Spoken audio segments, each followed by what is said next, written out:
Look at the fish. Hey everybody, welcome back to the show. As always, I'm Atlus, so grab yourself a beer, potentially with fish on it, and let's talk some video games. Alright, so welcome back to the show everybody. Thank you very much for joining me again and grabbing a beer with me. I do appreciate it. This week we have a sort of mixed pot of news, as most of it isn't actually coming from the big three, i.e. Nintendo, Sony, or Microsoft, which is a good change of pace, I think. Especially since we've sort of been just kind of pouring it on from those three the past couple of weeks. So let's get into it. So our first bit of news comes from an organization which you might be aware of called Operation Rainfall. If you're not familiar with them, they were the organization that helped to localize a couple of really niche RPGs on the Wii.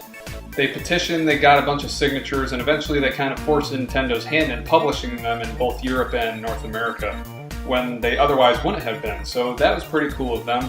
They've actually stuck around. They've become sort of a internet publication now. They do news stories and other releases on their website.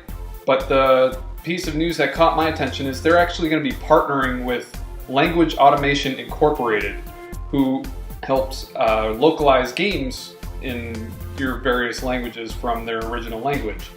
And what they're doing is they're holding a contest, or voting polls, if you will, to determine which games LAI should be helping localize next. And they're going to be cooperating with both Konami and Sega in localizing some games that otherwise would not have been made over here.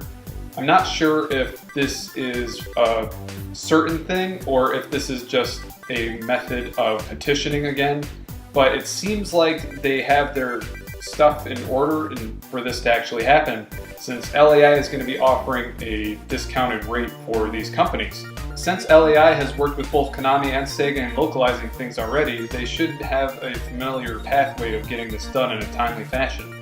So they have a couple of games on the voting block for both Sega and Konami right now, and those games are, oh god, I'm going to butcher this, Genso Suikoden Sumogarashi Hayakunen no Toki for the PSP, which is a spin-off of the Suikoden series. Also from Konami is Beyond the Labyrinth, which will be on the 3DS. That looks like a dungeon crawler. And then for Sega games which need localization, they have listed Valkyria Chronicles 3 for the PSP, Yakuza 5 for PlayStation 3, Yakuza 1 and 2 HD Edition for both PlayStation 3 and the Wii U, and then Shining Hearts for the PSP. I'll leave you a link down below. You can make sure you go and vote, and I'll keep you up to date as to what happens on their end. Alright, and our next piece of news actually has to do with Sega also. Remember back when I told you they were going to be bringing some Game Gear games to the 3DS eShop?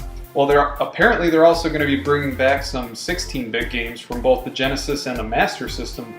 So that's great news, especially if you missed some of these games, or if you, I don't know, maybe weren't around at the time that they were. They're going to be doing these in the style of the 3D classics, so they're going to be adding the 3D perspective like Nintendo did with Excitebike. They have 8 listed currently that they're going to be working on, including Altered Beast, Echo the Dolphin, Galaxy Force, Shinobi, Sonic the Hedgehog, Space Harrier, Streets of Rage, and Super Hang-On. Now the one that has me most excited is Echo the Dolphin. I don't know if you ever got around to playing that one, but it is a really trippy adventure game that you play as Echo the Dolphin, exploring the vast ocean and trying to solve some sort of mystery. I won't give too much away. But I can see that game working extremely well in 3D, especially with all the oceanic sort of components that take place in the background. So that's great news if you love some of the older retro style games, especially if you missed them.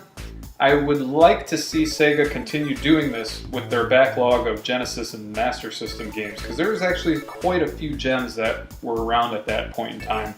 Hopefully they bring them to more recent consoles and not in the form of those silly little collection style things, because usually those collections only hold like 2 or 3 games that I'd like to play, and then the other 18 or so just, no good. Alright, and last up on my list of things to talk about today, I'm not sure if you've seen it in the news. I haven't reported on it personally since I wasn't sure if it was going to actually happen or not, but Atlus's parent company, Index, has filed for the Japanese version of bankruptcy. meaning they're going to be pulling themselves off the stock market and selling their assets. Now, Atlus has come forward saying that that won't affect any of their production. None of their releases that are coming up in the next couple of months shouldn't be affected, and it sounds like things are going to be going pretty much according to plan at Atlus. So this probably isn't that terribly big news. What this might mean is that Atlus might be sold off to either a third party or maybe one of the big guys. People have been yapping about them getting sold to Nintendo, how that would be like the ultimate partnership. But personally, I would like to see them sold to a third party so they can continue publishing their games on whatever system or console they prefer. I'm currently playing Shin Megami Tensei 4 on the 3DS, and it works perfectly with that system.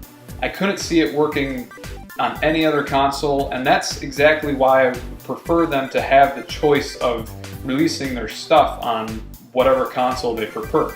Just so we continue to get that great variety and the games actually work and they're not trying to shoehorn them into a place that they don't fit.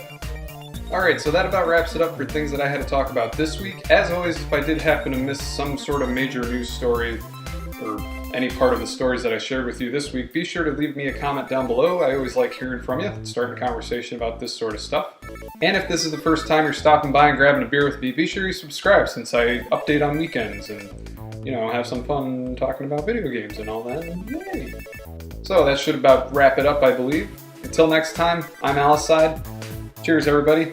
Talk to you next week.